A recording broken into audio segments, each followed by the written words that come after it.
How Iran silenced a U.S. nuclear aircraft carrier without firing a single shot. On January 27, 2026, at exactly 05:34 hours, something happened to the USS Abraham Lincoln that no modern U.S. aircraft carrier had ever experienced.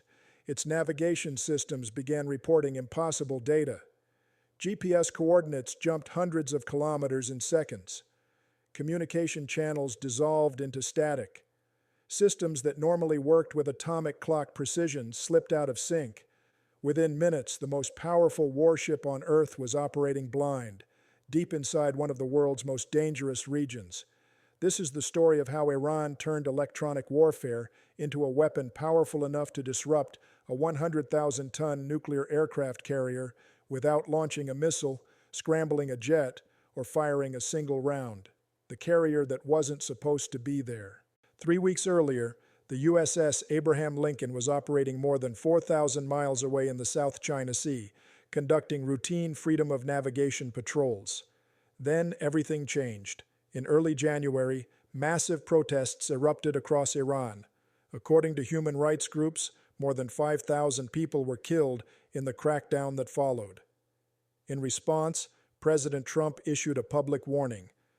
Any further executions would trigger military action that would make previous U.S. strikes look insignificant. By January 6th, the Lincoln received new orders: transit immediately to the Middle East.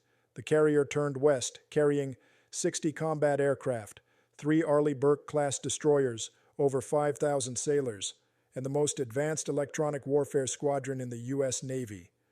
What the crew didn't know was that Iran had been preparing for this moment for months. Iran's invisible weapon. For 8 months, Iranian military planners studied U.S. carrier operations in detail. They knew the Lincoln carried EA-18G Growler aircraft equipped with the ALQ-249 next-generation jammer, capable of blinding enemy radar and disrupting communications across vast distances. But Iran had its own answer.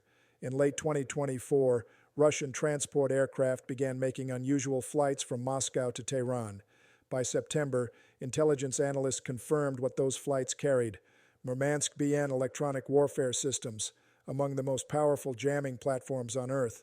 Each system could disrupt signals across thousands of kilometers.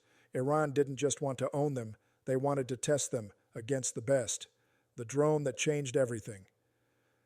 On January 26, the Lincoln entered U.S. Central Command's area of responsibility, about 660 kilometers from Iran's coastline. That evening, radar operators noticed something unusual. An Iranian drone appeared in international airspace, flying steadily toward the carrier group. Its signal flickered on and off, intentionally complicating tracking. It circled the area for hours, never violating rules of engagement, then vanished. The drone wasn't searching for the carrier, it was listening. It mapped radar emissions, communication frequencies, GPS timing signals, creating a digital fingerprint of the entire strike group. Iran now had what it needed.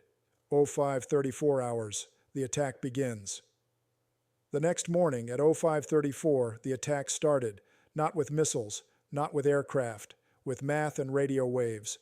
Iranian electronic warfare units activated coordinated jamming operations targeting GPS satellite frequencies. GPS signals, already incredibly weak by the time they reach Earth, were overwhelmed by high-power interference. Within seconds, navigation displays drifted wildly. The carrier appeared to teleport hundreds of kilometers on screens. Backup systems struggled to compensate. GPS isn't just about location. It provides precise timing, the backbone of encrypted communications, weapons coordination, flight operations, and data sharing. When that timing collapsed, the strike group's digital nervous system began to unravel. River City. At 05:48, the order was given: River City. This is the Navy's highest communications lockdown. Non-essential transmissions stopped instantly. Crew Wi-Fi was cut. Personal satellite phones disabled.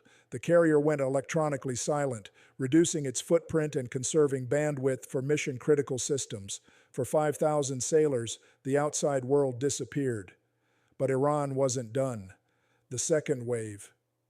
At 06:12, a second jamming wave targeted military communication bands.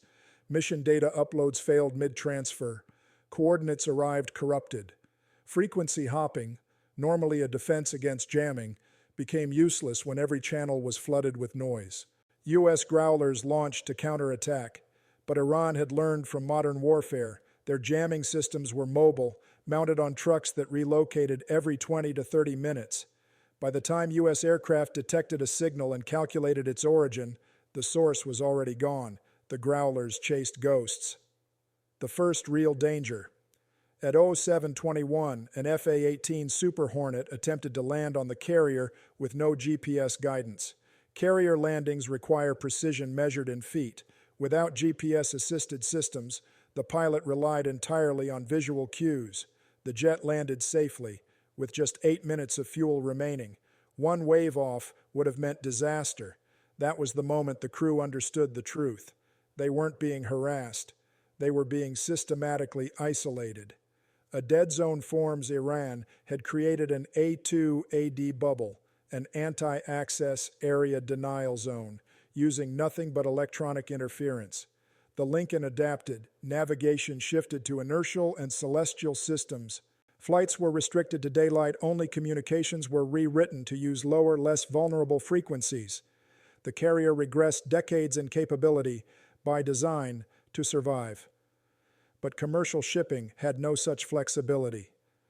The Strait of Hormuz crisis. As jamming spread westward, over 900 commercial vessels reported navigation failures within 24 hours. On January 28th, 2 oil tankers collided near the Strait of Hormuz. Investigators quickly pointed to GPS disruption as the cause. The message was clear. Electronic warfare wasn't just a military issue anymore. It was an economic weapon. Ambiguity, the most dangerous weapon. Later that day, an Iranian patrol boat approached a U.S. destroyer. Radar showed erratic position data.